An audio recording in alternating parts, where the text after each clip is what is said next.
김건희는 피해자가 아니라 범죄 혐의 수사 대상입니다.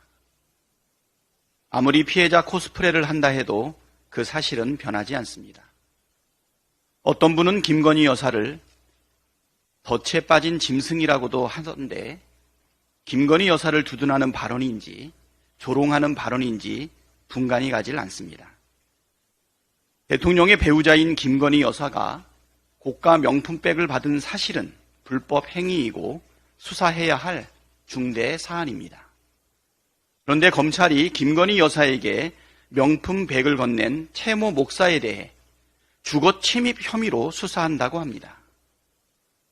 상당 무게합니다. 모르는 사람이 들으면 김건희 여사 몰래 집에 들어가서 명품백을 던져놓고 나간 줄 알겠습니다. 채 목사가 직접 자신의 카톡 대화방까지 공개하며 밝힌 내용에 따르면 김건희 여사는 채 목사가 자신에게 명품백을 주려고 한다는 걸 미리 알고 있었고 친절하게 초대까지 했습니다. 김건희 여사의 초대에 따라 방문한 채 목사는 절차대로 보안 검색까지 받고 그 후에 김건희 여사를 만나 명품백을 건넸습니다. 그런데 무슨 주거 침입이니 공무집행 방해니 하는 말을 하는 겁니까? 주인의 초대를 받고 찾아간 손님이 뇌물을 건네면 주거 침입이라는 말이나 보안 검색에 걸리지 않았으니 공무집행 방해라는 말이나 모두 황당무계하지만 더 황당한 건 이거를 수사하겠다는 검찰의 태도입니다. 100번 양보해서 이 사안을 주거 침입이라고 한다면 아무리 집주인이 초대해도 절대 찾아가서는 안 된다는 결론에 다다르게 됩니다.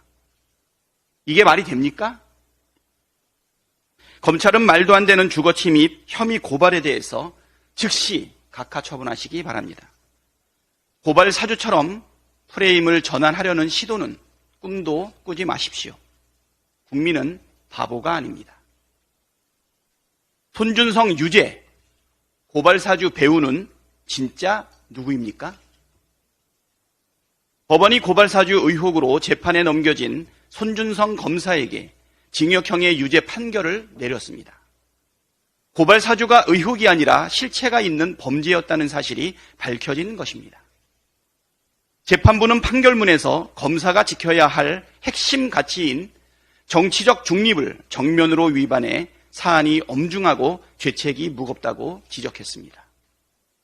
이제 고발 사주의 배우를 밝힐 차례입니다.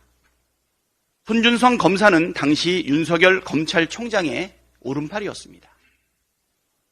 윤석열 총장의 승인이나 지시 없이 단독으로 범행을 저질렀다고 보기 어렵습니다. 윤석열 대통령은 대선 예비후보 시절 고발 사주 의혹에 대해 강하게 부인했지만 고발 사주가 실제로 있었다는 법원의 판단이 나온 만큼 배우를 밝히기 위한 철저한 재수사가 필요합니다. 공수처는 즉각 고발 사주 사건의 배후에 대해 철저한 재수사를 나서야 합니다. 검찰은 국민 앞에 사과해야 합니다.